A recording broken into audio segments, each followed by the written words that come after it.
Enjoy that blooper. Hello, hello, hello. Good to see you. You get fairy dust, I get fairy dust. Hi, baby. Hi, little baby.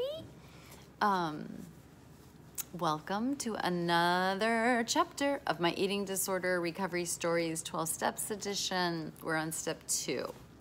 Step 2 is came to believe that a power greater than ourselves could restore us to sanity. That's step 2.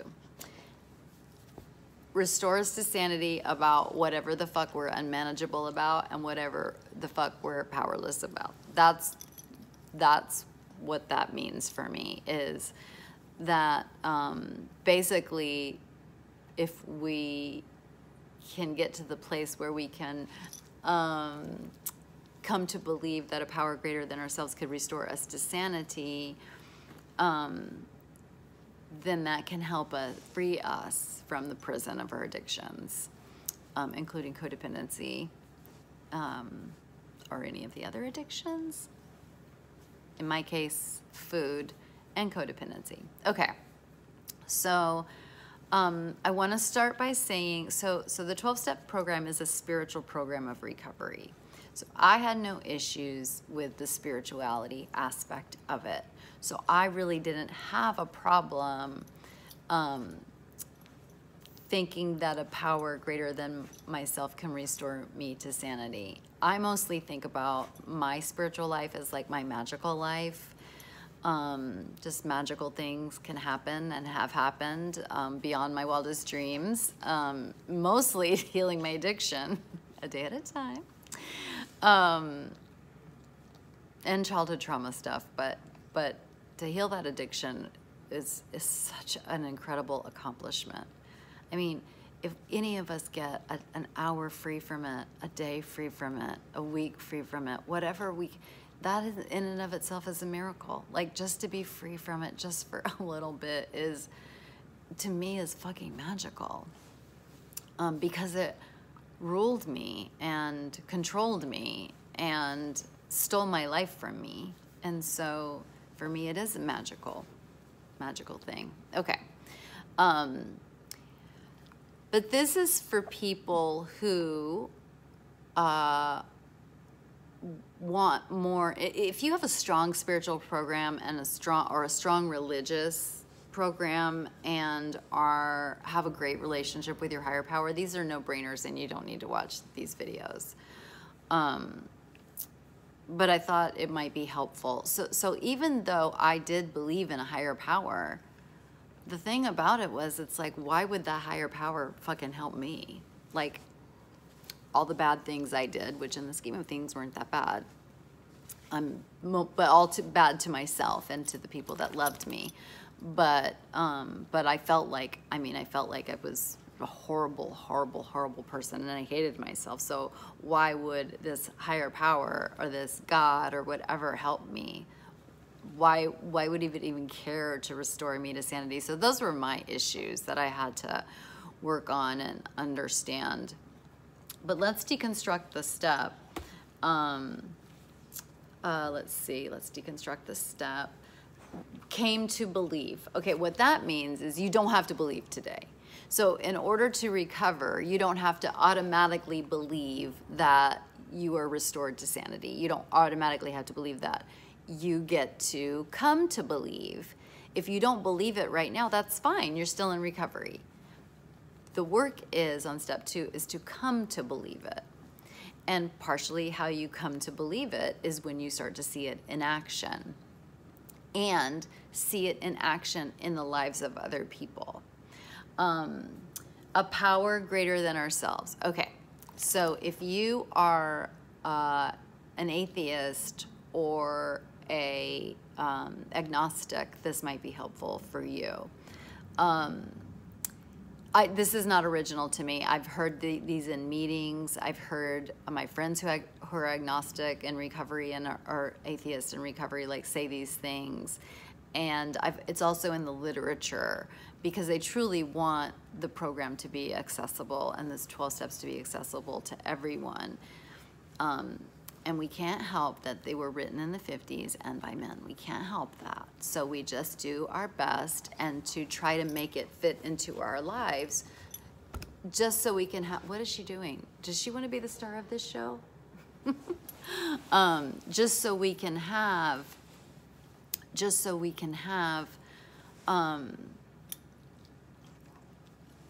a possible tool of recovery, which is how I see the steps. It's a pathway. It's full of tools, and so so for me, it wasn't just couldn't believe, like, why would a higher power restore me, someone as disgusting and horrible as me, to sanity, but also could it help me? I was so lost and broken and beyond repair.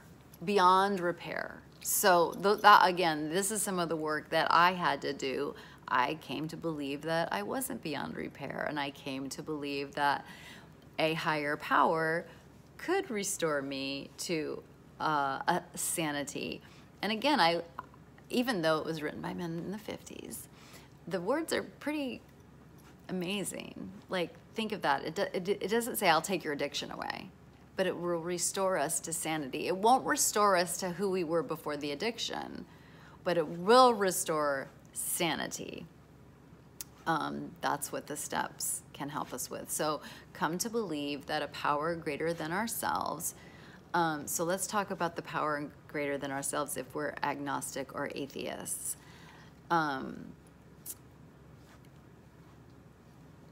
If you are using a sober person is a power greater than you. If you are in your addiction and you can't stop binging, purging, starving, being obsessed with food, a person who has healed themselves is a power greater than you. The groups of people, the millions of people that live 12-step programs and who are in recovery, that's a power greater than you, because you can't do that. And so you could think of these steps as a power greater than you, because again, you aren't living them. Like, sure, once you live them, maybe that's not a power greater than you. But right now, if you're using in your drug of choice, a sober person, a person in recovery is a power greater than you. Again, the 12-step program itself is a power greater than you. Those rooms is a power greater than you. When I'm talking to another person in recovery, that's a power greater than me on my own. Like, what if I talk to my sponsor today and that's going to give me a sober day, but if I don't talk to my sponsor, I'm at risk for a relapse, or I would relapse? Well, talking to my sponsor was a power greater than me. It's very annoying. We can't do this alone. It's so fucking annoying, especially to introverts. Like, ugh, other people. And yet, that's a power greater than me. So, that's enough of that. Okay, so, I forgot one thing. Hold your breath until infinity. Oh, what's that? Your lungs and your brain is a power greater than you? You can't do it? It defeated you? What about, don't make your heart stop beating. And I only said hold your breath because I knew that you couldn't. I mean, you could. You'd pass out because the body and the psyche is a power greater than you. There's no defense against the brain. I mean, we can try, we mightily try. So these are powers. Even a therapist, you could say, has power greater than you because she knows shit I don't know. And so don't, if you're an atheist, don't get hung up on that you need to have a God. And I'm not saying that you make your therapist your God or the 12-step program your God or whatever. But okay, so there's that. So for sure, the brain is more powerful than me. My brain and what it does and my wiring is more powerful than me. And so, okay, now let's get to the restore me to sanity part. How dare you? Restore me? What are you talking about? I'm an attorney. I'm a surgeon. I'm a teacher. I'm an artist. What do you mean? I'm perfectly sane. Okay, artists might say like they might not be, although they are. But we might say like we're sane. What are you talking about? I don't have multiple personalities, or I don't have a personality disorder. I don't like, you know, whatever issue is in the DSM-5. Insane. Obviously, that's not a clinical term. But sane, maybe we should look up the term sane. What does sane mean? So binging, purging, starving, and being obsessed with food all the time, that's not sane.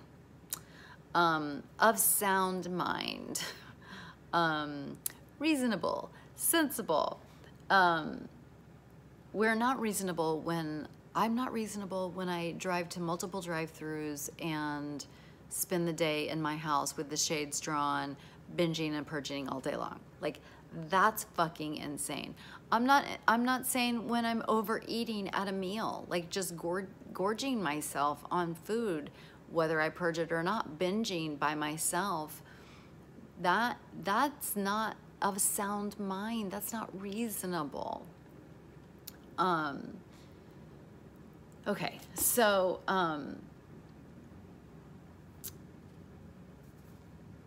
restore us to sanity. So when we can deconstruct all these things, we can say if we want to live our life in recovery, one of the things that can be helpful is to come to believe, don't have to do it yet, that a power greater than ourselves can be anything that you want, and don't stay in denial that there's not something out there that you're more powerful than. If you're using your food, there are powers greater than you in the world. And right now, in this moment, I'm one of them because I'm sober today.